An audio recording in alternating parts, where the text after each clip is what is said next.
Hello friends, welcome to the education community. और ये जो हमारा पार्ट है वो है बुलियन अलजेब्रा का पार्ट 3। पार्ट फर्स्ट और सेकंड चैनल पे अपलोड है, अगर आपने नहीं देखा तो आप देख लें।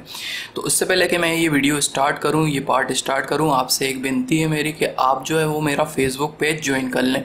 फेसबुक पेज की मैं जो है लिंक आपको डिस्क्रिप्शन में दे दूँगा और कमेंट सेक्शन में दे दूँगा।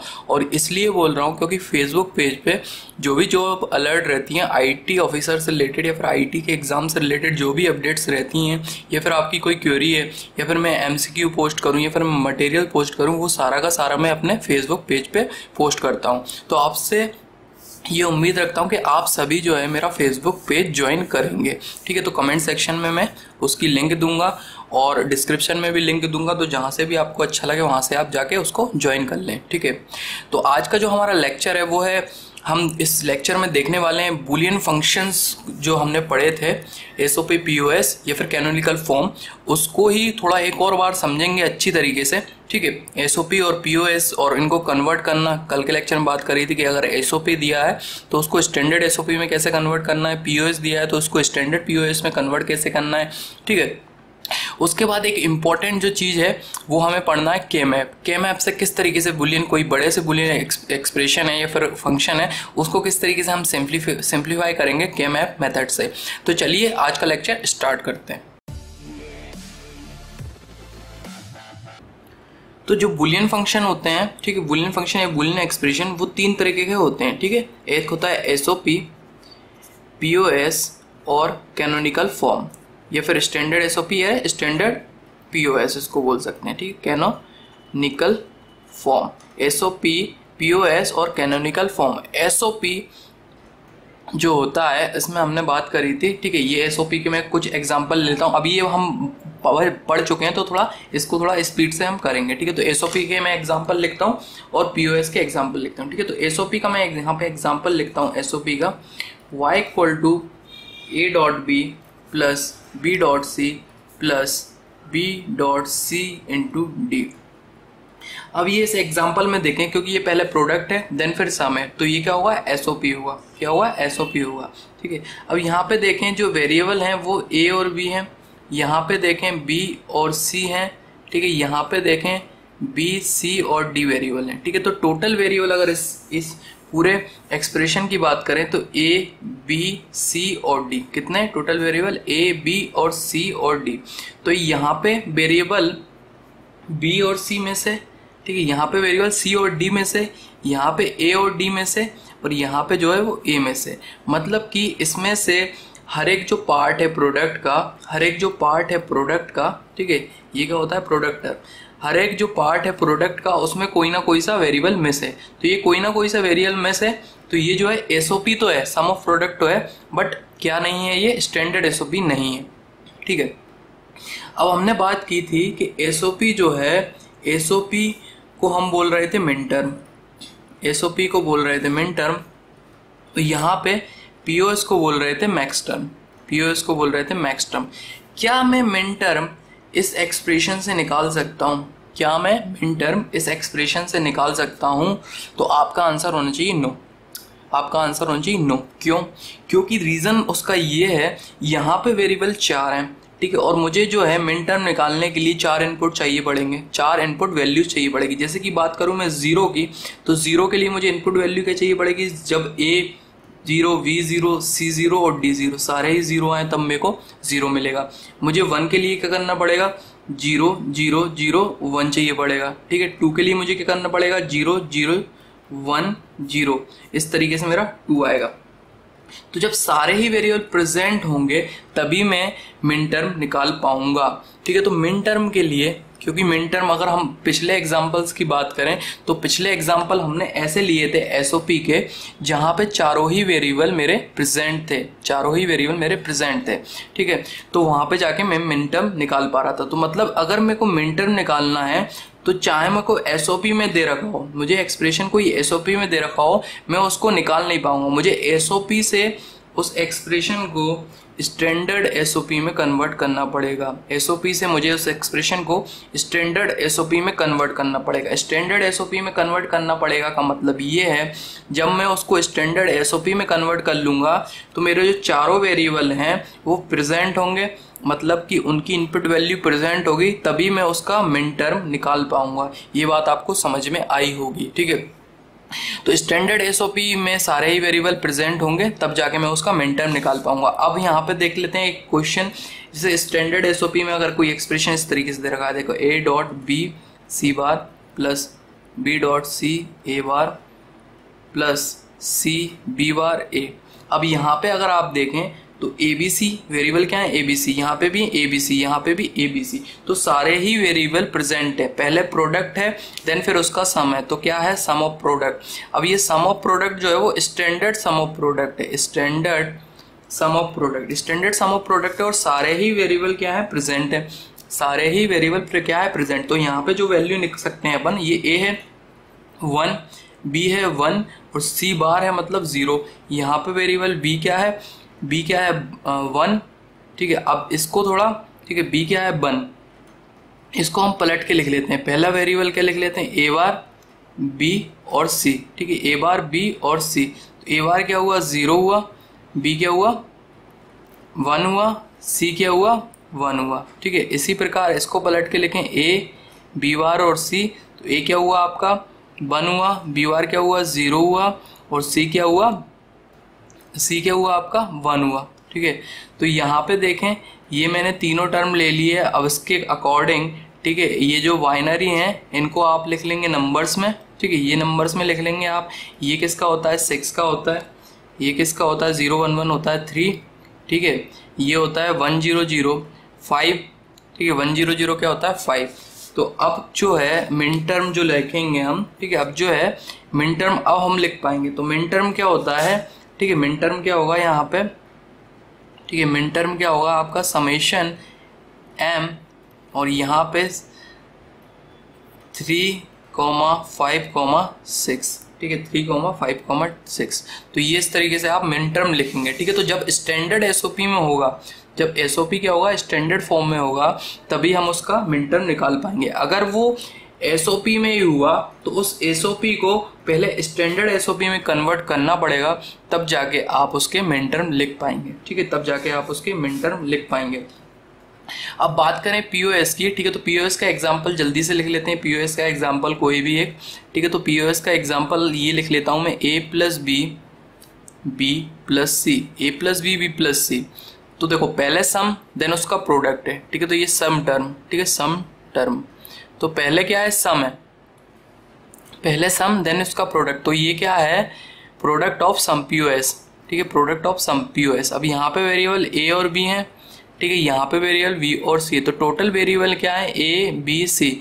तो यहाँ से सी में से और यहाँ से आपका ए में से, तो जब सी और ए में से मतलब पूरे वेरिएबल प्रेजेंट नहीं है हर एक टर्म में, तो ये जो है पीओएस तो है, ठीक है, पीओएस तो है, बट ये स्टैंडर्ड पीओएस नहीं है। तो स्टैंडर्ड पीओएस के लिए आपको यहाँ पे सी टर्म भी होना था और यहाँ पे ए टर्म होना था।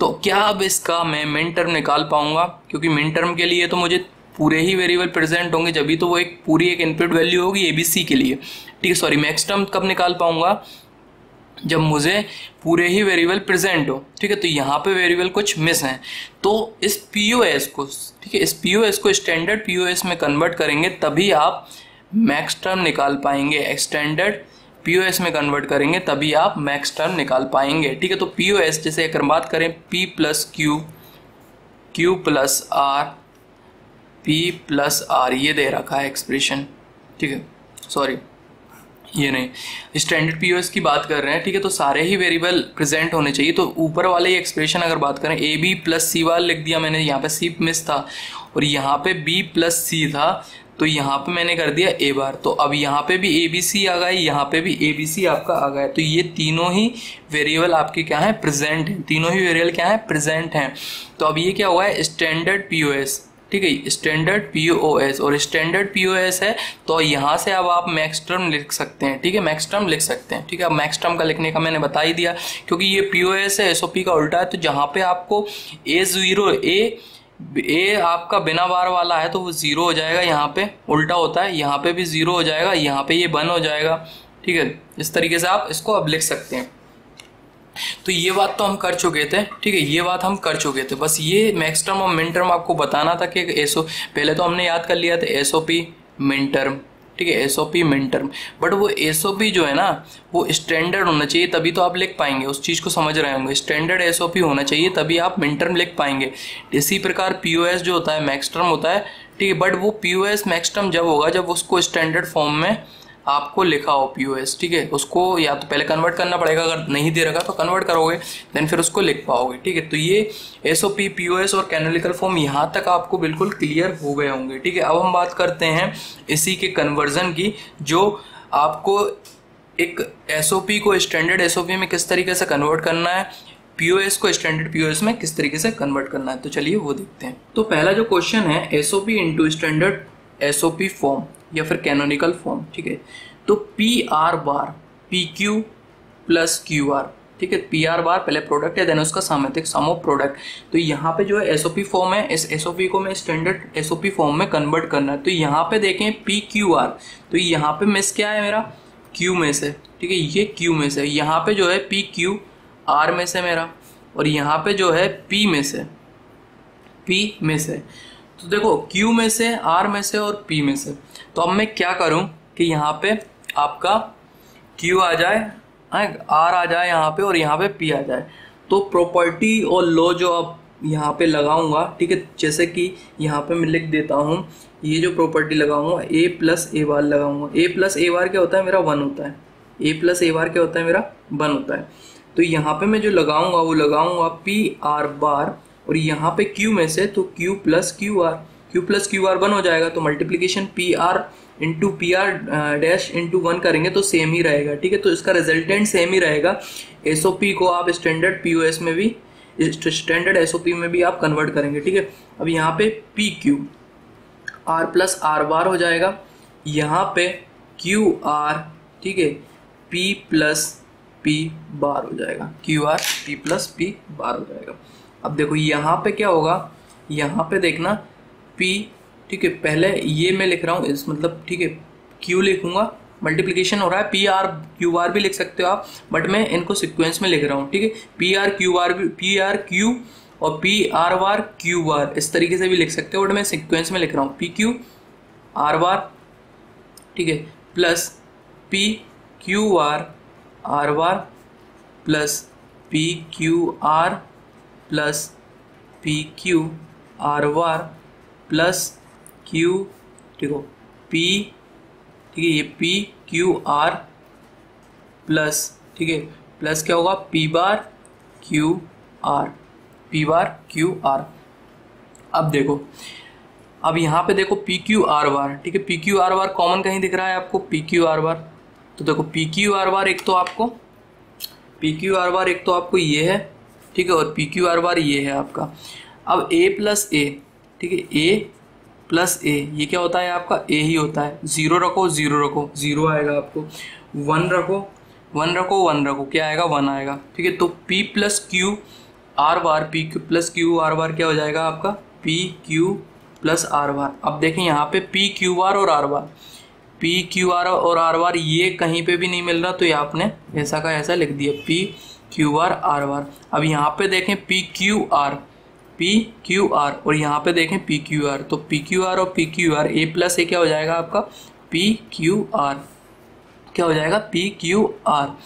अब देखें यहाँ पे सिर्फ यह बच रहा है आपका, तो ये अपन ने ऐसे ही लिख दिया P bar q plus P Q are.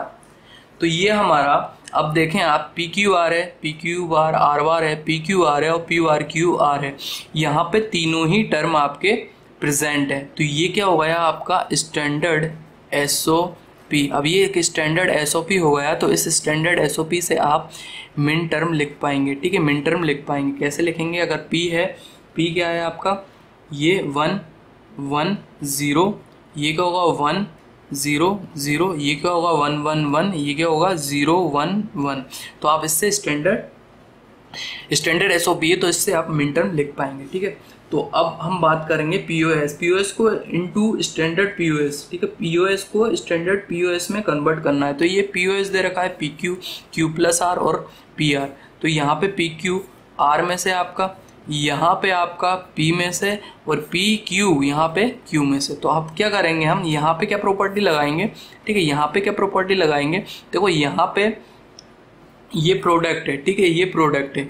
यहाँ पे क्या था, ये देखो, यहाँ पे ये था a into B, A into B, ठीक है। देन यहाँ पे प्लस था, तो यहाँ पे a into B into one करूँगा मैं, a into B into one करूँगा तो ये a b ही रहेगा। यहाँ पे देखो, यहाँ पे क्या है, a प्लस बी और ये ऐसा आपका ब्रैकेट है, यहाँ पे इंटू है, ठीक है। तो यहाँ पे इंटू है, तो यहाँ पे इंटू तो कर नहीं सकता मैं, ठीक है, इंटू तो करूँगा नहीं, यहाँ पे मैं प्लस करूँगा, जीरो करूँगा। अब जीरो प्लस करना है मुझे इस टर्म में, सी जोड़ जो मिसिंग है मेरा वो जोड़ने के लिए। तो p प्लस क्यू, ठीक है, जीरो जो होता है, जीरो होता है a into a bar, a into a bar क्या होता है, जीरो, ठीक है। तो यहाँ पे मिस क्या है, r, तो r इंटू आर बार, ये मैंने कर दिया। q, ठीक है, अब देखो q प्लस r प्लस क्या में से p इंटू पी बार, तो ये मैंने कर दिया। यहाँ पे क्या है, p plus r into Q R, ये मैंने कर दिया। अब मेरे तीनों टर्म आ गए। अब यहाँ पे जो प्रॉपर्टी यूज़ करेंगे वो डिस्ट्रीब्यूटिव प्रॉपर्टी यूज़ करेंगे। ये टर्म मेरा क्या है, ये टर्म में a मान लूँ और ये टर्म में b मान लूँ, ठीक है, b इंटू बी बार मान लूँ, ये a टर्म मान लूँ, ये b इंटू बी बार मान लूँ। तो क्या होता है distributive property, a plus B into A plus B bar, ये होती है डिस्ट्रीब्यूटिव प्रॉपर्टी, ठीक है। बहुत इंपॉर्टेंट जो मैंने आपको बताई थी ये वाला प्रॉपर्टी, ये बहुत यूज़ होती है आपकी। तो p plus Q plus R, ठीक है, p plus Q plus R bar, यहाँ पे भी वही प्रॉपर्टी q, ठीक है। अब मैं यहाँ पे इनको देखो, पहले ऐसे ही लिख देता हूँ, p Q plus R plus p, then फिर सिक्वेंस में करके आप जमा लेंगे उसको, ठीक है, q plus R plus P bar. और इसी प्रकार यहाँ पे देखें p plus R plus Q, p plus R plus Q bar. तो p plus Q plus R, p plus Q plus R, देखो a इंटू ए, अगर जीरो रखूँ ये जीरो रखूँ, ठीक है, तो ये जीरो आएगा। अगर ये वन रखूँ तो ये वन आएगा। तो मतलब कि a इंटू ए भी क्या होता है आपका, a होता है, a इंटू ए भी क्या होता है, a होता है। तो सेम टर्म आप देख लें, पी क्यू आर देख लें, तो ये पी क्यू आर है और यहाँ पे भी क्या है, ये पी क्यू आर है और यहाँ पे भी क्या है, ये पी क्यू आर है। तो ये तीन बार पी क्यू आर है, ए इंटू ए, तो ये क्या होगा, ए ही आएगा आपका। तो पी क्यू आर आ जाएगा आपका एक तो term, P plus Q plus are, ये आ गया P Q R. P Q R bar, ये पी क्यू आर बार है, P Q R bar, P Q R bar. तो पी क्यू आर बार सिर्फ यही है, तो ये पी क्यू आर बार मैंने इस तरीके से लिख लिया, P plus Q plus R bar, तो ये मेरा पी क्यू आर बार भी हो गया। अब यहाँ पे बढ़ेंगे, p bar q plus are, p bar q plus r. तो p bar q plus r कहीं कॉमन नहीं दिख रहा, तो आपने p bar plus Q plus r लिख लिया। अब यहाँ पे देखेंगे p plus q r plus are, ये बचा है तो ये लिख लिया मैंने, p plus q r plus r. तो ये मेरा एक स्टैंडर्ड पीओएस फॉर्म। अब ये स्टैंडर्ड पीओएस फॉर्म आ गया, तो इसको मैं मैक्स टर्म के फॉर्म में लिख सकता हूँ, ठीक है, मैक्स टर्म के फॉर्म में लिख सकता हूँ। तो वो हम सारी बात कर चुके थे। तो ये हमारे स्टैंडर्ड एसओपी स्टैंडर्ड पीओएस की बात थी। अब हम बहुत इंपॉर्टेंट जो बात करेंगे और जो दूसरे मेथड होते हैं किसी बुलियन एक्सप्रेशन को सिंप्लीफाई करने के लिए, उसमें सबसे इंपॉर्टेंट जो होता है वो होता है के मैप। तो अब बात करते हैं हम के मैप की। तो अब हम बात करने वाले हैं के मैप की। तो इससे पहले मैं बता देता हूँ, जो बुलियन एक्सप्रेशन को हम सिंप्लीफाई करने के लिए जो मेथड यूज़ कर रहे थे, सबसे पहले तो हम बुलियन अलजेब्रा के जो लॉ हैं, ठीक है, बुलियन अलजेब्रा के जो भी लॉ यूज़ कर रहे थे, ठीक है। अब हम जो यूज़ करेंगे वो हम करेंगे के मैप। अब के मैप यूज़ करेंगे और इसके अलावा एक और होता है नैंड गेट रियलाइजेशन, ठीक है, एक और होता है नैंड गेट रियलाइजेशन, ठीक है, नैंड गेट रियलाइजेशन, ठीक है। तो ये जो है ये नहीं पढ़ना, इतना इंपॉर्टेंट भी नहीं है, बस पता होना चाहिए। बुलियन एक्सप्रेशन जो है उसको सिंप्लीफाई करने के लिए आप बुलियन अलजेब्रा के लॉ यूज़ कर सकते हैं, के मैप यूज़ कर सकते हैं, नैंड गेट रियलाइजेशन यूज़ कर सकते हैं। अब बुलियन अलजेब्रा में क्या प्रॉब्लम, मतलब बुलियन अलजेब्रा के लॉ अप्लाई करने में क्या प्रॉब्लम आ रही थी कि हम के मैप पढ़ रहे हैं, उससे भी तो सिंप्लीफाई हो रहा था, बट वहाँ पे क्या करना पड़ रहा था, एक तो याद करने पड़े थे लॉ, ठीक है। अब याद करने पड़ रहे थे लॉ, और हो सकता है कोई एक्सप्रेशन है, मान लीजिए एक एक्सप्रेशन है आर, ठीक है, एक एक्सप्रेशन है आर, और मैं जो है उस आर एक्सप्रेशन को, ठीक है, R1 तक रिड्यूस कर रहा हूँ, ठीक है, और एक और आप उस एक्सप्रेशन को एक स्टेप और ज़्यादा रिड्यूस करके R2 में रिड्यूस कर रहे हैं। ठीक है, तो एक्सप्रेशन जो है मैंने R1 तक उसको कम कर दिया, रिड्यूस कर दिया नंबर ऑफ गेट्स। ठीक है, और आपने जो है R2 तक उसके नंबर ऑफ गेट रिड्यूस कर दिए, आपने मुझसे ज़्यादा रिड्यूस कर दिया क्योंकि मैं कोई लॉ भूल गया। तो इसमें जो है आंसर जो है R1 not equal to R2 की कंडीशन आ गई, मतलब कि मेरा और आंसर और आपका आंसर जो है वो अलग अलग आ रहा है, क्योंकि आपने जो है वो लॉ मतलब ज़्यादा अप्लाई कर दिए और मैं कहीं ना कहीं उसको भूल गया। और दूसरी कंडीशन क्या आ सकती है कि जो है आंसर आपके सही नहीं आए। ठीक है, एक कंडीशन ऐसी आ सकती है, मान लीजिए अगर मैं एक एक्सप्रेशन लिखूं, अब आप इसको पुश करेंगे और पुश करने के बाद आप इसको बुलियन अलजेब्रा से इसको सॉल्व करके देखें। ठीक है, तो आपको जो आंसर मिलेगा ना वो मिलेगा कि यहाँ पे जो सॉल्व करने में प्रॉब्लम बहुत आ रही है, क्योंकि इसमें जो है नंबर ऑफ वेरिएबल्स बढ़ गए हैं, तो इनको जो एक्सप्रेशन को सॉल्व करना थोड़ा डिफ़िकल्ट हो रहा है। जैसे ही नंबर ऑफ वेरिएबल्स इंक्रीज होंगे, ठीक है, तो जो एक्सप्रेशन है उसको बूलियन अलजेब्रा से सॉल्व करना के लिए जो है डिफ़िकल्टी लेवल बढ़ जाएगा। तो यहाँ पे नंबर ऑफ वेरिएबल जो हैं वो 4 हैं, तो वेरिएबल जैसे जैसे बढ़ते जाएंगे वहां पे आपको बुलियन अलजेब्रिक लॉ लगाने में प्रॉब्लम आएगी। तो इसलिए हम के मैप पढ़ते हैं। के मैप क्या है, अब उसके बारे में बात कर लेते हैं। तो सबसे पहले बात करते हैं के मैप है क्या। ठीक है, तो के मैप की मैंने डेफिनेशन लिख दी है, याद करने की कोई ज़रूरत नहीं है, उसको हम समझेंगे ही सब कुछ। ठीक है, तो के map is a graphical representation that provides a systematic approach for simplifying the Boolean expression. तो एक ग्राफिकल रिप्रेजेंटेशन जो हम करेंगे, ठीक है, सिंप्लीफाई करने के लिए बूलियन एक्सप्रेशन को। तो के मैप क्या है, एक ग्राफिकल रिप्रेजेंटेशन है किसी बूलियन एक्सप्रेशन को सिंप्लीफाई करने के लिए। अब आगे पढ़ेंगे ये क्यों। ठीक है, अब हम बात करें वाई के मैप। तो के मैप क्यों, क्योंकि बूलियन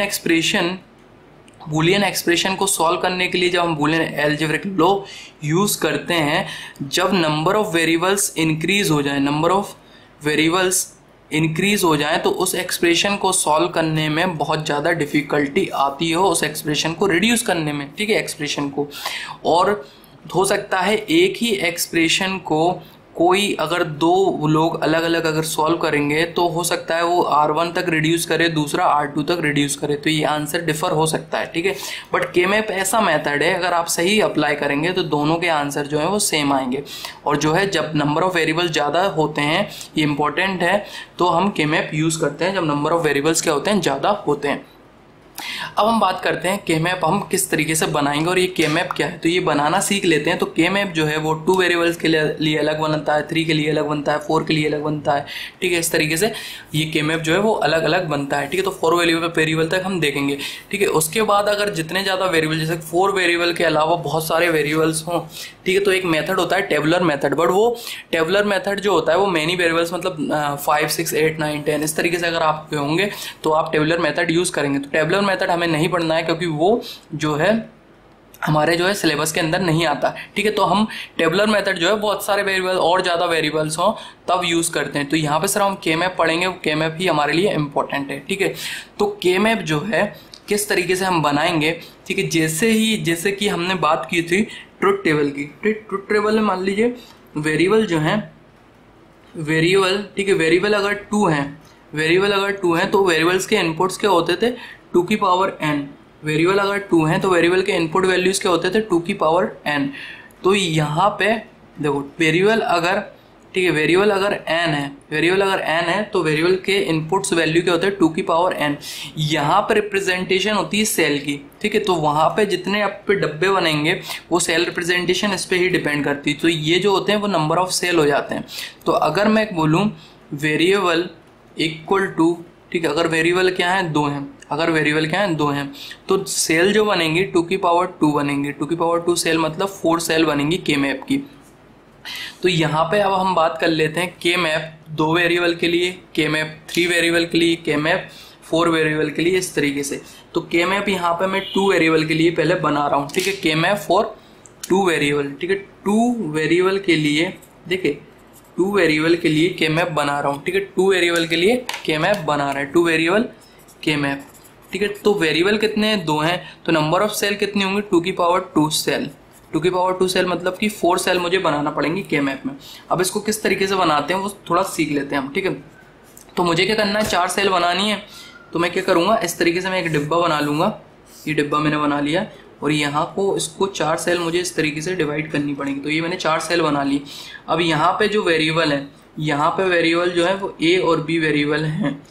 ए और बी वेरिएबल है, इसलिए मैं क्या लिखूंगा, यहाँ पे लिखूंगा ए और यहाँ पे लिखूंगा बी, यहाँ पे लिखूंगा ए, यहाँ पे लिखूंगा बी। ये आपका होगा 0, ये होगा 1, इसी प्रकार ये होगा 0 और ये होगा 1, ठीक है। ये होगा 0, ये होगा 1। तो अब देखें, अब इसको और किस तरीके से रिप्रेजेंट कर सकते हैं, ठीक है। इसको अब दूसरी तरीके से मैं रिप्रेजेंट करना चाहूँ तो मैं यहाँ पे इस तरीके से इसको दूसरी तरीके से रिप्रेजेंट करूँगा। देखो, ये हो गया मेरा ए, ये हो गया मेरा बी, और कब कौन सी रिप्रेजेंटेशन यूज़ करनी है वो डिपेंड करेगा क्वेश्चन पे, ठीक है। तो ये होगा मेरा ए, ये होगा बी। तो ये जो है 0 क्या होगा मेरा ए बार होगा, 0 क्या होगा मेरा ए बार होगा। ये क्या है 1, ये क्या है 1, तो ये क्या होगा ए होगा। इसी प्रकार ये 0 है तो ये क्या होगा बी बार होगा, और ये क्या है मेरा 1 है तो ये क्या होगा बी होगा। आगे देखें, आगे रिप्रेजेंटेशन कैसे होगी। आगे रिप्रेजेंटेशन इस तरीके से होगी, यहाँ पे मेरा ए है, ये मेरा बी है, और अब मैं यहाँ पे लिखूँगा 0 1 2 3, 0 1 2 3। देखो, अगर एक्सप्रेशन जो है मेरे को ऐसा दे दिया, ठीक है, एक्सप्रेशन जो है मेरे को ऐसा दे दिया a bar dot b bar plus a dot b, ये एक्सप्रेशन मुझे दे दिया है, ठीक है। तो मुझे कौन सा यूज़ करना है एक्सप्रेशन, ये वाला यूज़ करना है, ठीक है। ये वाला के मैप यूज़ कर लूँगा मैं। अगर मुझे इस तरीके से दे दिया कि समेशन मिन टर्म जो है वो 1 और 3 का करना है, तो मैं एक्सप्रेशन 0 1 2 3 है, तो मेरे को यहाँ पे 1 और यहाँ पे मैं 1 लिख दूंगा, तो मैं ये यूज़ करने लगूंगा, ठीक है। तो वो डिपेंड करता है कि मुझे कौन सा दे रखा है, ठीक है, एक्सप्रेशन किस फॉर्म में दे रखा है। अब यहाँ पे 0 0, तो ये 0 0, ठीक है, ये 0 1, ये 0 1, और यहाँ पे देखें तो ये 1 0 और ये 1 1, तो 0 0, ये 0 लिख दिया इसको, 0 1 ये 1 लिख दिया, 1 0 ये 2 लिख दिया, और 1 1 ये 3 लिख दिया, ठीक है। तो ये हमारा जो है के मैप। अब यहाँ पे अगर आप देखें तो देखो, ये वाला सेल जो है, पहले ये सेल होगा ए बार, ठीक है, ये इस तरीके से मल्टीप्लिकेशन होगा, देन फिर इसमें बी बार होगा, ठीक है। यहाँ पे ये ए बार होगा, देन फिर ये बी का मल्टीप्लिकेशन होगा, यहाँ पे ये ए होगा, देन फिर ये बी बार होगा, यहाँ पे ये ए होगा, देन ये बी होगा। इस तरीके से आप मल्टीप्लिकेशन करते हैं, ठीक है। इसी तरीके से यहाँ पे पहले 0, देन फिर 1, देन फिर 0, देन फिर ये 1, देन फिर ये 0, ये 1, ये 1, ये 0, ये 1, ठीक है। तो इस तरीके से आप देख सकते हैं। ये के मैप होता है 2 वेरिएबल के। अभी हम समझ रहे हैं, क्योंकि के मैप जब तक आपको क्लियर नहीं होगा तो आप बनाएंगे कैसे, ठीक है। अगर आपको आता है तो ये स्किप करके आप क्वेश्चन भी देख सकते हैं आगे के, ठीक है। तो ये के मैप 2 वेरिएबल के लिए होता है। अब के मैप देखते हैं हम 3 वेरिएबल के लिए और 4 वेरिएबल के। जल्दी से हम देख रहे हैं अब के मैप 3 वेरिएबल के लिए, ठीक है। तो वेरिएबल कितने हैं 3, वेरिएबल कितने हैं 3, तो सेल कितनी होंगी 2 की पावर 3, 2 की पावर 3 सेल होंगी। तो 2 की पावर 3 सेल की बात करें तो नंबर ऑफ सेल कितनी होंगी 8, ठीक है। तो नंबर ऑफ सेल 8 होंगी, तो मैं कुछ इस तरीके से ये डिब्बा बना लेता हूँ नंबर ऑफ सेल 8 रिप्रेजेंट करने के लिए। तो ये मैंने डिब्बा बना लिया है। अब इसको मैं इस तरीके से 8 सेल बना लेता हूँ। तो ये नंबर ऑफ सेल 1 2 3 4 5 6 7 8, तो नंबर ऑफ वेरिएबल कितने हैं मेरे 3 हैं। तो ए बी और सी, ये 3 वेरिएबल मेरे होंगे ए बी सी। यहाँ पे मैं क्या करूँगा, एक वेरिएबल ए लिखूंगा, ठीक है। यहाँ पे मैं क्या करूँगा, एक वेरिएबल ए रखूंगा, क्योंकि ए वेरिएबल जो रहेगा, एक वेरिएबल है तो उसकी 2 ही वैल्यू होंगी 1 और 0। अगर 2 वेरिएबल हैं तो 2 की पावर 2 उसके इनपुट्स होंगे, 2 की पावर 2 मतलब 4 इनपुट होंगे। तो ऊपर जो देख रहे हैं आप 1 2 3 4 हैं, तो यहाँ पे मुझे 4 इनपुट देना है, तो मतलब 2 वेरिएबल यहाँ पे मैं लिख लेता हूँ बी और सी इस तरीके से, ठीक है। अब यहाँ पे क्या लिखूंगा 0 1, ठीक है, 0 1, यहाँ पे देखें 0 0 0 1 1 1 और 1 0। अब आप बोलेंगे कि ये सर ये क्या किया, मतलब एक, ठीक है, 0 1, ठीक है, ये 3 आ गया, फिर ये 2 आ गया, ऐसा क्यों। तो आप के मैप में एक सीक्वेंस देखेंगे, ठीक है, एक के मैप में आप एक सीक्वेंस देखें। ये 0 0 था, ये 0 से क्या हो गया 1 हो गया। देखो ये 0 0 0 1 1 1 1 0 0, ये फर्स्ट 0 0 रहा, और ये 0 से ये 1 हुआ है, ठीक है। तो एक बिट का चेंज हुआ। यहाँ पे देखें 0 से 1 हुआ और ये 1 1 रहा है, यहाँ पे भी एक बिट का चेंज हुआ। यहाँ पे देखें ये 1 हुआ और ये 1 से 0 हो गया। तो के मैप में आप जब भी ये वैल्यूज देखेंगे, इनपुट्स की वैल्यू देखेंगे, यहाँ पे सिर्फ 1 बिट का चेंज आपको देखने को मिलेगा। ठीक है, 1 बिट का चेंज आपको देखने को मिलेगा, इसलिए ये सीक्वेंस इस तरीके से लिखा जाता है। अब जो दूसरी प्रेजेंटेशन जो है वो आप इसको इस तरीके से लिख सकते हैं, ये 0, ठीक है, ये 1 और यहाँ पे 2, ये फिर 3, यहाँ पे 4, ये 5 और ये छोड़ के ये 6 और ये 7, मतलब 0 1 एक छोड़ के 2, यहाँ पे 3, फिर ये 4, ये 5, ये 6 और ये आपका 7। तो इस तरीके से रिप्रेजेंटेशन लिख सकते हैं। ये रिप्रेजेंटेशन और ये वाला डायग्राम मुझे सही लगता है। एक और डायग्राम इसका आप बना सकते हैं, इस तरीके से भी बना सकते हैं, क्योंकि यहाँ पे मैंने दो इनपुट, एक इनपुट लिया था ए, एक वेरिएबल लिया था ए, तो उसके 2 इनपुट थे। अब यहाँ पे ऐसा हो सकता है कि आप 2 वेरिएबल ले लें। ये रिप्रेजेंटेशन मैं नहीं बनाता हूँ, आप बनाना चाहे बना लें, बट अगर जो ये बनाता है तो वो बना सकता है, बट ये रिप्रेजेंटेशन मैं यूज़ नहीं करता खुद। ठीक है, तो यहाँ पे जो है ए बी, ठीक है, ये ए बी और ये 2 इनपुट ये ऊपर बच रहे हैं, इसलिए मैंने यहाँ पे सी लिखा है। ठीक है, तो ये 0 1 लिखूंगा मैं इसको 0 0, इसको 0 1 1 1 और ये 1 0, इस तरीके से रिप्रेजेंटेशन कर सकता हूँ मैं। ठीक है, यहाँ पे मेरा 0 होगा, ये होगा 1, ठीक है, ये होगा 2, ये होगा 3। अब ये वाला ब्लॉक मैं छोड़ दूंगा और यहाँ पे लिखूंगा 5 6 और 6 7, ठीक है, 5 6 और 6 7। और आप यहाँ पे अब जैसे कि अगर फॉर्मेट में दे रखा हो तो ये मैं क्या लिखूंगा, यहाँ पे मेरा 0 0, ठीक है, 0 0 हो जाए तो ए बार बी बार और सी बार हो जाएगा। यहाँ पे क्या हो जाएगा, ए बार बी बार और सी बार, क्योंकि यहाँ पे 0 0 क्या लिखेंगे, ए बार बी बार, और ये 0 को क्या लिखेंगे, सी बार, यहाँ पे क्या लिखेंगे, सी। इस तरीके से ये 0 को लिखेंगे आप ए बार, बी को लिखेंगे बी, यहाँ पे 0 0 क्या लिखेंगे, बी बार सी बार, यहाँ पे क्या लिखेंगे, 0 को बी बार सी, यहाँ पे क्या लिखेंगे, 1 को बी सी, और यहाँ पे क्या लिखेंगे, बी लिखेंगे 1 को और 0 लिखेंगे सी बार को। यहाँ पे एक बार ए को 0 को लिखेंगे ए बार और 1 को लिखेंगे ए। तो इस तरीके से भी आप इसको रिप्रेजेंटेशन कर सकते हैं। ये बेटर है, ये आप थ्री वेरिएबल्स के लिए ये रिप्रेजेंटेशन कर लें। ठीक है, अब बात करते हैं हम 4 वेरिएबल के लिए। के मैप किसके लिए, आप 4 वेरिएबल के लिए। तो 4 वेरिएबल के लिए आप के मैप की बात कर रहे हैं, तो 4 वेरिएबल के सबसे लिए आप वेरिएबल कितने हैं, आपके 4 हैं, तो नंबर ऑफ सेल कितनी होंगी, 2 की पावर 4। 2 की पावर 4 अगर बात करें तो होती हैं आपकी 16 सेल। तो सेल कितनी होंगी, आपकी 16 होंगी। अब सेल 16 होंगी तो सबसे पहले जल्दी से हम डायग्राम की बात करें तो ये डायग्राम हम जल्दी से बना लेते हैं इसका 16 सेल के लिए। तो ये आपका 1, ये आपका 2, ये आपका 3, ठीक है, ये 1 2 और ये 4, ठीक है। तो ये आपकी हो गई 16 सेल। अब ये 16 सेल हो गई। वेरिएबल कितने हैं आपके, 4 हैं, तो 2 वेरिएबल आपने यहाँ पे लिख दिए और 2 वेरिएबल आपने यहाँ पे। तो आप देखें 2 वेरिएबल 2 इंटू टू मतलब 4 आपके इनपुट हैं, ठीक है। तो ये 1 2 3 4, इसी प्रकार 1 2 3 4, इस तरीके से 4 आपके इनपुट हैं। अब मैं यहाँ पे लिखूंगा 0 0 0 1 1 चेंज हो गया, ठीक है। यहाँ पे क्या होगा, 1 चेंज होगा, मतलब ये 1 1 1 और ये 1 0। तो 0 0 0 1 1 1 और ये 1 0, इस तरीके से मैंने लिख लिया। देखो यहाँ पे होगा 0, ये होगा मेरा 1, ये होगा मेरा 2, ये होगा 3, इस तरीके से ही फिल करते आ रहे हैं हम, ठीक है। 4 5 6 7, ठीक है, 6 7। अब ये जो है ये पूरा वैकेंट जाता है, फिर यहाँ से स्टार्ट करते हैं हम, ठीक है। 6 7 हो गया मेरा, 8 9 10 11, यहाँ पे जाएगा 12, ठीक है, यहाँ पे जाएगा 13, ये जाएगा मेरा 14, ये जाएगा मेरा 15, ठीक है। तो इस तरीके से मैं रिप्रेजेंटेशन करूँगा। तो 0 1 2 3 4 5 6 7, ये छोड़ा मैंने 8 9 10 11 12 13, ये छोड़ा 14 और 15। तो इस तरीके से मैं रिप्रेजेंटेशन करूँगा। 0 0 को मैं लिख सकता हूँ ए बार बी बार, 0 1 को मैं लिखूँगा ए बार बी, 1 1 को लिखूँगा मैं ए बी, और 1 0 को लिखूंगा मैं ए बी बार, 0 0 को लिखूंगा सी बार डी बार, 0 को लिखूंगा सी बार डी, 1 1 को लिखूंगा मैं सी डी, 1 0 को लिखूंगा सी डी बार। तो इस तरीके से मैं इसको लिख सकता हूं।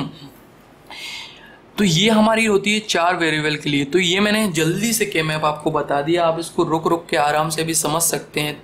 2 वेरिएबल, 3 वेरिएबल, 4 वेरिएबल के लिए। ये मैंने आपको जल्दी से एक रिप्रेजेंटेशन बता दी। अब यहाँ तक तो हमने बात आ गई। अब ये के मैप बना लिया, हम इसको सॉल्व कैसे करेंगे। तो एक मैपिंग की पहले मैपिंग देख लेते हैं जल्दी से कि मैपिंग किस तरीके से हम के मैप की करते हैं। तो हम देखेंगे आप grouping of cells for simplification. तो सिंप्लीफिकेशन मतलब सॉल्व करने के लिए के मैप को किस तरीके से ग्रुपिंग करते हैं। उससे पहले ये क्वेश्चन जो है इसको हम किस तरीके से के मैप में फिल करेंगे उसकी पहले बात कर लेते हैं, ठीक है। तो यहाँ पे मैं ए बार जो है, ए बार को मैं लिखता हूँ 0, ठीक है। बी को लिखता हूँ मैं 1, सी बार को लिखता हूँ 0, डी बार को लिखता हूँ 0, ठीक है। यहाँ पे मैं ए को लिखता हूँ 1, बी बार को मैं लिखता हूँ 0, सी को मैं लिखता हूँ क्या 1 और डी बार को लिखता हूँ 0। यहाँ पे मैं ए बार को लिखता हूँ 0, बी को लिखता हूँ 1, सी को लिखता हूँ 1 और डी बार को लिखता हूँ 0। यहाँ पे मैं ए को लिखूंगा 1, बी को लिखूंगा 1, सी बार को लिखूंगा 0, डी को लिखूंगा 1। तो ये मैंने लिख लिया 0 1 0 0 0 1 0 0, ठीक है। पहले मैं इसको तीनों तरीके से मैं आपको फिल करके बताता हूँ कि किस किस तरीके से आप फिल कर सकते हैं, ठीक है। ये जरूरी भी नहीं है कि ये भी लिखें आप, ये लिखना भी जरूरी नहीं है। 2-3 तरीके से जिस तरीके से फिल कर सकते हैं उन सारे की बात करेंगे हम, ठीक है। तो ये मैंने वैल्यू भी लिख ली। तो यहाँ पे नंबर ऑफ वेरिएबल जो आपको दिख रहे हैं, नंबर ऑफ वेरिएबल वो आपको 4 दिख रहे हैं, ठीक है। नंबर ऑफ वेरिएबल क्या दिख रहे हैं 4। तो यहाँ पे 2 की पावर 4 सेल मतलब कि 4 वेरिएबल के लिए जो के मैप बनता है वो हम यहाँ पे बनाएंगे, ठीक है। मतलब 16 सेल जिसमें रहेंगे। तो वो हमारा के मैप पहले मैं आप यहाँ बना के दिखा देता हूँ आपको, ठीक है, किस तरीके से आप इसको रिजॉल्व कर पाएंगे, ठीक है। तो यहाँ पे मैंने ये कुछ इस तरीके से मैंने ये डायग्राम बनाया है, ठीक है। ये 4 सेल और यहाँ पे भी मेरे को 4 चाहिए, तो मैंने ये 4 बना लिया। अब यहाँ पे मैं क्या लिखूंगा, यहाँ पे लिखूंगा ए बी और सी डी, ए बी और सी डी। ये मेरा होता है 0 0 0 1 1 1 और 1 0। ये मेरा क्या होता है 0 0 0 1, ठीक है, 1 1 1 0। देखो 0 1 0 0 या फिर, ठीक है, पहले तो इसको इस फॉर्मेट में लिखा तो 0 1 0 0 चाहिए मेरे को। तो 0 ये 1 और ये 0 0, तो ये मिल रहा है मेरे को 1 यहाँ पे, ठीक है। अब मैं क्या करूंगा, ये फिल करूंगा 1 जहां पे मुझे ये मिल रहा है ए बार बी सी बार और डी बार। तो 0 1 और 0 0 पे ये मिल रहा है। 1 0 1 0 पे मुझे 1 0, देखो 1 0 और यहाँ पे आ रहा है मेरा 1 0 1 0 1 0। तो यहाँ पे भी मुझे क्या मिल रहा है 1 मिल रहा है। यहाँ पे देखें 0 1 1 0, तो 0, ठीक है, 1 1 0 चाहिए मेरे को, ठीक है। 0 1 1 0, तो ये मेरा 0 1 है। अब 1 0 चाहिए मेरे को, ठीक है। 0 1 है तो 1 0 चाहिए मेरे को। तो मेरे को कहाँ यहाँ पे मिल रहा है 1 0, तो 0 1 1 0, तो ये मेरा 1 यहाँ पे मिल रहा है। अब एक और बचा मेरा 1 1 0 1, तो 1 1 ये मेरा 1 1 है। अब 0 1 मेरे को मिल रहा है यहाँ पे, ठीक है। तो 1 1 0 1 ये मेरा यहाँ पे मिल गया। तो मैंने इस तरीके से ये जो है के मैप मैंने फिल कर दिया। तो ये मेरा पहला तरीका था कि मैंने इसको जो था इसको इस बाइनरी के फॉर्म में कन्वर्ट कर दिया। फिर मैंने ये 0 0 0 1 0 0 0 देखा तो इस तरीके से मेरे को मिला। पहले ये वाला होता है आपका, ठीक है, इस ये लेते हैं, देन फिर ये लेते हैं, ठीक है, ए बी सी डी इस तरीके से। अब देखो एक तरीका ये भी था कि जो ये 0 0 न लिख के मैं यहाँ पे लिख देता हूँ ए बार बी बार, ठीक है। ये 0 है तो मैंने ए बार बी, और ये 1 1 है तो ए बी, और ये मेरा 1 0 है तो मतलब ए बी बार में लिखता। और यहाँ पे मैं क्या लिखता, सी डी है तो सी बार डी बार, सी बार डी सी डी और सी डी बार लिखता। अब ए बार बी सी बार डी, ए बार बी सी बार डी, तो मेरे को ए बार बी और सी बार डी ये मिलता, ए बार बी और सी बार डी ये मिलता। तो यहाँ पे मैं 1 लिखता, तो ये मैंने 1 लिख दिया।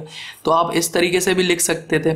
और दूसरा तरीका क्या था, और दूसरा तरीका, ये तो 2 तरीके हो गए कि इस प्लेस पे आप 1 1 लिख देते इस तरीके से। दूसरा तरीका ये था, ये जो 0 1 1 था, ये 0 1 1 क्या होता है आपका 4 होता है।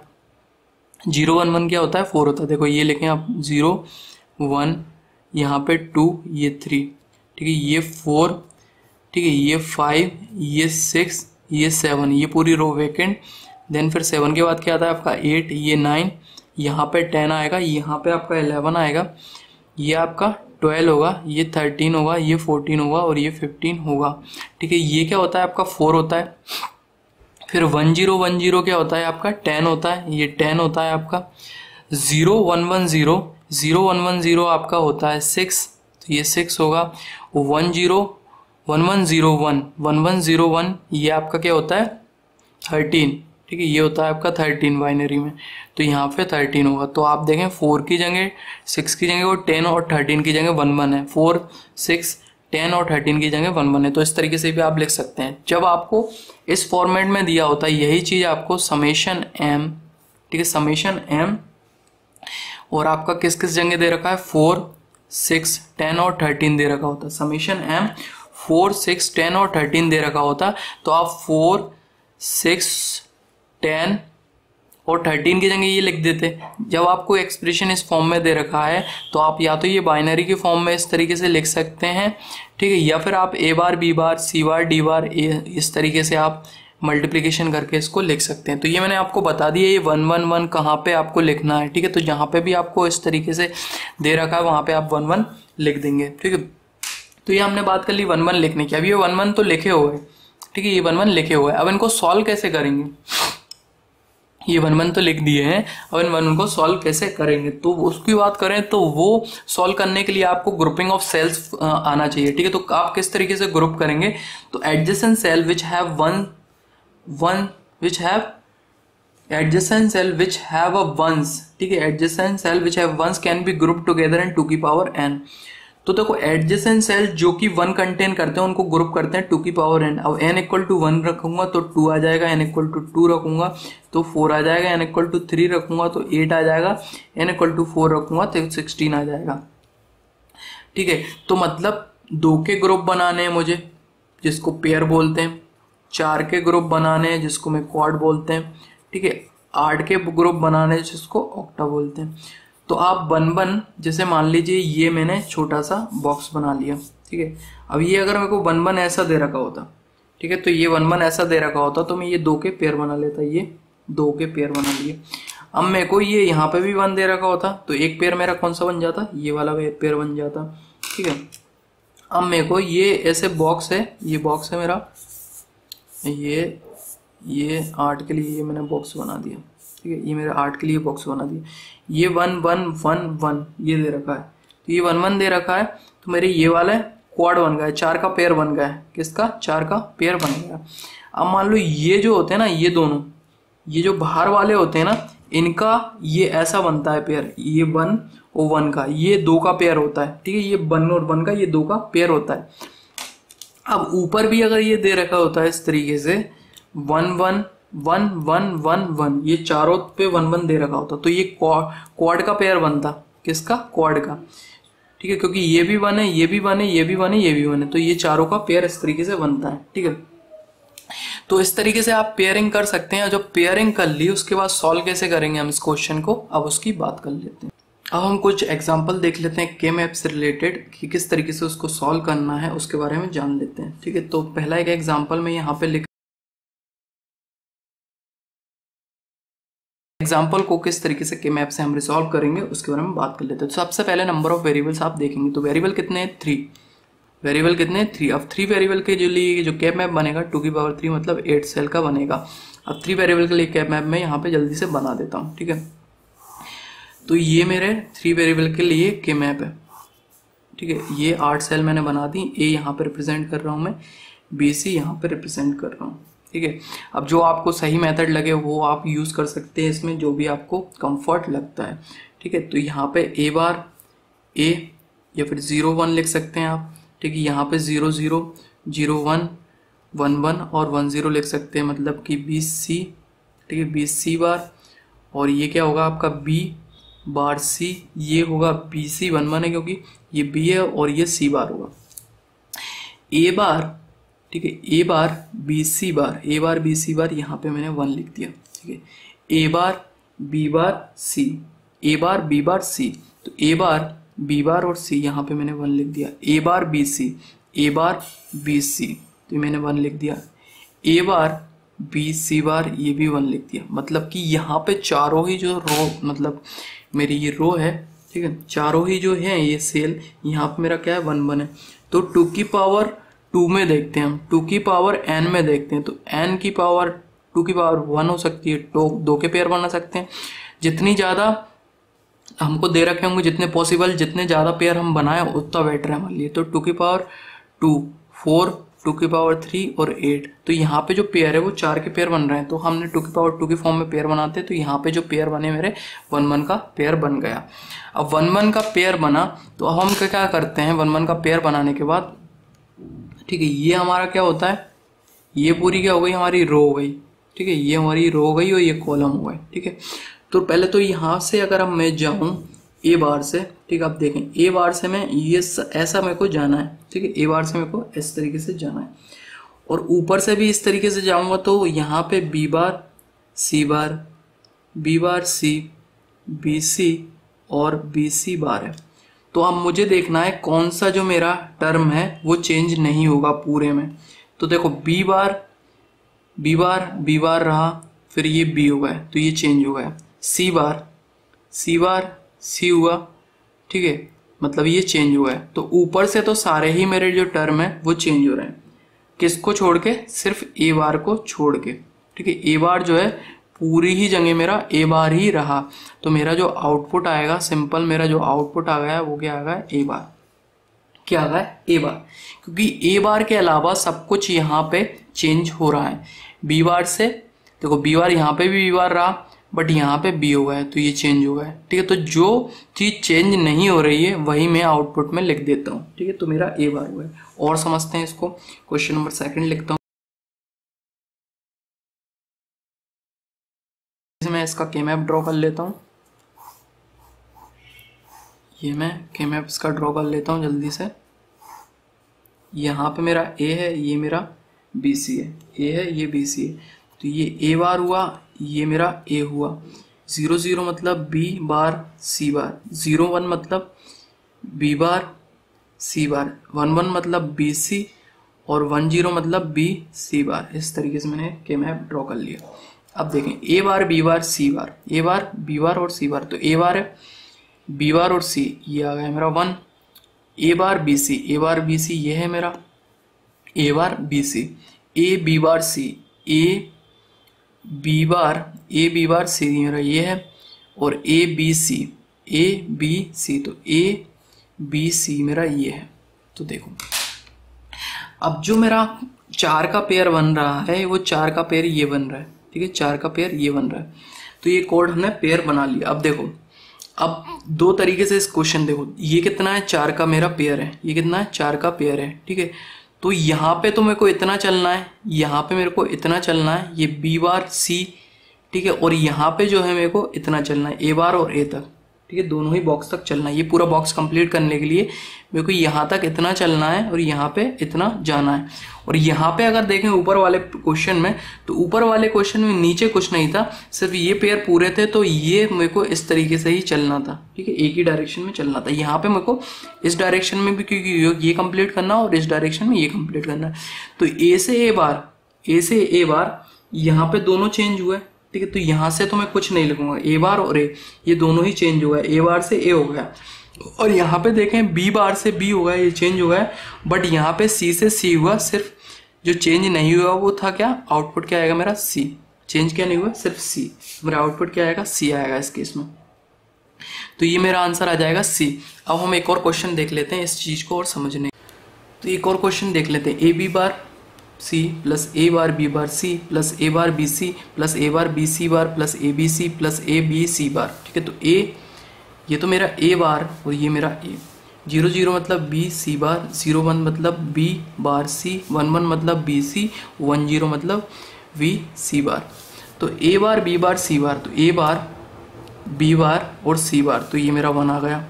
A B bar c, A B bar सी मतलब ए बी बार और सी। ए बी बार सी मेरा कहाँ पे आएगा, ए बी बार ये मेरा सेम ही है, ये मेरा सेम ही ले लिया। तो यहाँ पे से मैं ये हटा देता हूँ। ठीक है, ये मैं तीनों पे कर देता हूँ। एक काम करूँ, ए बी बार सी और ये मेरा एक ही पे रहेगा। ठीक है, ये हट गया है। तो A B bar c, A B bar सी यहाँ पे मैंने 1 लिख लिया। ठीक है, ए बार बी सी बार। ठीक है, ए बार बी बार। ठीक है, ये ए बार बी बार सी बार मैंने ये लिख लिया। ठीक है, ए बार बी बार सी बार, ये टर्म में काट देता हूँ।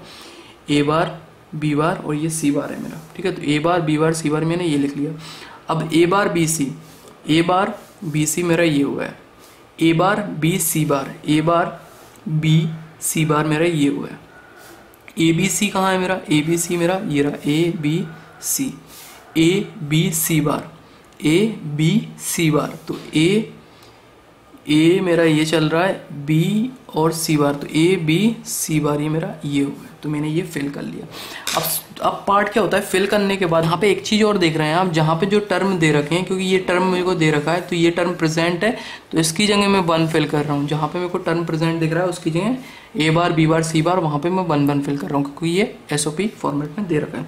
अब देखो 4 के पेयर बनाने हैं, सबसे बड़े पेयर हम देखते हैं। तो ये 4 का पेयर, तो ये मेरा ये वाला बन गया, ठीक है, ये मेरा 4 का बन गया। अब देखो ये भी तो मेरा बन रहा है, एक पेयर मेरा ये भी तो बन रहा है, एक मेरा ये बन गया, दूसरा 4 का पेयर मेरा ये बन रहा है, 4 के मेरे ये 2 पेयर बन रहे हैं। अब देखो पहले पेयर की बात करें तो पहला पेयर ये है मेरा, ठीक है, 4 का पेयर पहला मेरा ये है। तो ए में मेरे को यहाँ पे जाना है, तो ए तो मेरा आएगा ही, क्या आएगा मेरा ए बार। अब ऊपर देखें आप, क्योंकि ये पूरा मेरे को यहाँ पे जाना है इस तरीके से, तो मेरा ये ए बार आएगा। बट ऊपर जो है ना बी सी बार से बी सी, तो बी बार ही है, यहाँ पे बी बार है तो ये बी बार है, बट ये बी चेंज हो गया। सी बार की बात करें तो सी बार से सी, तो ये भी सी चेंज हो गया, तो बी और सी दोनों ही चेंज हो गए। प्लस अब बात करें ये पेयर की, ये वाले पेयर की, तो देखो ये पेयर में एक तो यहाँ पे मेरे को जाना पड़ेगा ये पूरा कवर करने के लिए, और एक इस डायरेक्शन में जाना पड़ेगा। तो देखो यहाँ पे जाऊंगा तो ए बार से ए, तो ए का पूरा टर्म चेंज हो जाएगा। यहाँ पे देखेंगे तो बी और बी से बी ये चेंज नहीं हुआ तो बी लिखूंगा, सी से सी बार हो गया तो ये चेंज हो गया, तो आउटपुट क्या आ जाएगा ए बार प्लस बी। तो ये अपना तरीका होता है के मैप को रिजॉल्व करने के लिए, ठीक है। और यहाँ पे कुछ चीज़ें, जैसे कि अब तो आप सारे क्वेश्चन कर लेंगे के मैप को सिंप्लीफाई करने के लिए, के मैप से किसी एक्सप्रेशन को। एक चीज़ मैं यहाँ पे एक चीज़ ऐसी बता देता हूँ आपको, जैसे कि अगर 4 का बनाते हैं आप के मैप, ठीक है, 4 का आप के मैप बनाते हैं, या फिर आप 3 का बनाएं के मैप, ठीक है, ये 4 का ही बना दिया मैंने, ठीक है, ये भी 4 का ही बना देता हूँ पहले, ठीक है, ये 4 का के मैप मैंने बना दिया। अब देखो ये जो होते हैं ना, ये अगर ये चारों ही प्रेजेंट हो तो ये जो कॉर्नर वाले होते हैं ना, इनका ये क्वाड पेयर बनता है, ठीक है, इनका ये क्वाड पेयर बनता है। अगर ये दोनों ही प्रेजेंट हो तो ये 2 का पेयर बनेगा, ठीक है। और अगर ये कंडीशन होगी यहाँ पे प्रेजेंट ना हो, ऊपर प्रेजेंट हो, तो 2 का पेयर बनेगा। अब ये 4 यहाँ पे प्रेजेंट है तो ये 4 का बना लो आप, ठीक है। और 8 प्रेजेंट है तो 8 का बना लो, 2 प्रेजेंट है तो 2 का बना लो, ठीक है। तो ये कॉर्नर वाले याद रखना है, ये कॉर्नर वाले भी पेयर बनाते हैं, ठीक है, ये चीज़ ही यहाँ पे याद करने वाली है। और जहाँ पे जैसे मान लीजिए ये जो ए बी, ये ए बी मेरा इस तरीके से, और कैसे बना देते हैं इसको, ठीक है, इस तरीके से, ठीक है, इस तरीके से। तो ये देखना अगर ये दोनों प्रेजेंट है, ठीक है, ये दोनों प्रेजेंट है तो ये बनेगा आपका, ठीक है, ये बनेगा। यहाँ पे क्या होगा बी बार और बी, ये क्या होगा ए बार और ए, ठीक है। तो यहाँ पे जाऊँगा आप, ये जाओगे आप, ठीक है, ठीक है, यही कवर करनी है आपको बी के फॉर्म में। तो यहाँ पे ए और ए बार तो मेरे चेंज हो रहे हैं, सिर्फ प्रेजेंट क्या आएगा मेरा, सिर्फ बी बार ही चेंज नहीं हो रहा, तो मेरा आंसर क्या आएगा बी बार। तो ये चीज़ आपको समझने की, आउटपुट इस तरीके से आप निकालते हैं। तो ये हमारा था के मैप SOP, स्टैंडर्ड SOP किस तरीके से हमने कन्वर्ट किया। तो ये जो है हमारा पूरा ही बूलियन एक्सप्रेशन जो है ख़त्म हो गया है। सिर्फ कुछ एप्लीकेशन की बात करें, ठीक है, तो एप्लीकेशन में आपको जल्दी से बता देता हूँ, ज़्यादा कुछ है नहीं एप्लीकेशन। और इसके अलावा एप्लीकेशन आप खुद भी थोड़ा रिसर्च करें या फिर सर्च कर लें उसके बारे में, एप्लीकेशन के बारे में, वैसा कुछ ऐसा ज़्यादा नहीं है, उसके बारे में जल्दी से मैं आपको बता देता हूँ। तो एप्लीकेशन की बात करें तो देखो डिजिटल सर्किट तो हमने बात कर ही ली है कि डिजिटल सर्किट, ठीक है, डिजिटल सर्किट में बूलियन एक्सप्रेशन यूज़ होता है, ठीक है। डिजिटल सर्किट सिंप्लीफाई करना, उसको एनालाइज करना, ठीक है। तो डिजिटल सर्किट आपको कहाँ पे यूज़, वैसे तो बहुत सारी एप्लीकेशन, बहुत सारी इलेक्ट्रॉनिक्स के इक्विपमेंट्स हैं, जैसे कि अगर बात करें कंप्यूटर, ठीक है, तो कंप्यूटर के जितने भी पार्ट्स या फिर जितनी भी जो आप देखते हैं, ठीक है, उसमें आप डिजिटल सर्किट देखते हैं, ठीक है। कंप्यूटर मदरबोर्ड हुआ या फिर कुछ हुआ, ठीक है, तो वहाँ पे आप डिजिटल सर्किट देखते हैं। और अगर बात करें बुलियन की, ठीक है, बुलियन या फिर बाइनरी की बात करें, ठीक है, बाइनरी की बात करें तो पूरा ही बाइनरी का जो लॉजिक है वो आप कंप्यूटर में देखने को मिलता है। और अगर हम बात करें जहाँ पे भी आपको टू वैल्यू लॉजिक दिखता है, ठीक है, टू वैल्यू लॉजिक मतलब कि दो वैल्यू पे लॉजिक आपको दिखता है, वहाँ पे मतलब 1 और 0 को फॉर्म में दिखता है, तो वहाँ पे सारे की सारे टू वैल्यू लॉजिक जो रहते हैं वो आपके बूलियन अलजेब्रा को यूज़ करते हैं, ठीक है। तीसरी बात करें बूलियन ऑपरेशन जहाँ पे भी आप देखते हैं, या फिर बात करें बूलियन सर्च की, ठीक है, तो बूलियन सर्च, अब बूलियन सर्च भी जैसे कि बात करें सर्च इंजन ऑप्टिमाइजेशन, या फिर आप बात करें गूगल सर्च की, ठीक है, तो गूगल सर्च भी आपका बूलियन सर्च यूज़ करता है, ठीक है, बूलियन सर्च यूज़ करता है। अब अगर बात करें एक और, जैसे मॉडर्न प्रोग्रामिंग लैंग्वेज अगर आप देखें, तो मॉडर्न प्रोग्रामिंग लैंग्वेज भी इंट्रोड्यूस करती है बूलियन अलजेब्रा को, ठीक है, बूलियन अलजेब्रा का यूज़ करती है मॉडर्न प्रोग्रामिंग लैंग्वेज भी। तो ये कुछ एप्लीकेशन मतलब है, इतना ज़्यादा मतलब इम्पोर्टेंट नहीं, क्योंकि डिजिटल सर्किट को सिंप्लीफाई करना, एनालाइज करना, और डिजिटल सर्किट जहाँ पे भी आपके यूज़ होते हैं, ठीक है, चाहे वो कंप्यूटर में आप यूज़ कर रहे हैं, ठीक है, या फिर आप किसी जैसे क्लॉक में यूज़ कर रहे हैं, डिजिटल क्लॉक में यूज़ कर रहे हैं, या फिर जहाँ पे भी यूज़ कर रहे हैं, तो वो एक एप्लीकेशन के फॉर्मेट में आप उसको देख सकते हैं। जहाँ पे आप टू वैल्यू लॉजिक देख रहे हैं वहाँ पे भी देख सकते हैं। बूलियन सर्चेज जैसे कि अगर बात करें गूगल सर्च, या फिर कोई भी सर्च इंजन ऑप्टिमाइजेशन उस चीज़ को यूज़ कर रहा है, या फिर मॉडर्न प्रोग्रामिंग लैंग्वेज की बात करें तो वो भी इंट्रोड्यूस करती हैं बूलियन अलजेब्रा को, ठीक है। तो ये हमने पूरी बात कर ली। आज का जो लेक्चर था SOP POS, standard SOP, standard POS और के मैप जो था बहुत इंपॉर्टेंट था आज का लेक्चर किसी भी बूलियन एक्सप्रेशन को रिजॉल्व करने के लिए, ठीक है। तो आशा रखता हूँ ये वीडियो पसंद है, अगर पसंद आए तो इस वीडियो को लाइक करें, शेयर करें, सबसे ज़्यादा जरूरी है चैनल को सब्सक्राइब करना। थैंक यू सो मच इस वीडियो को देखने के लिए। आपका दिन शुभ हो।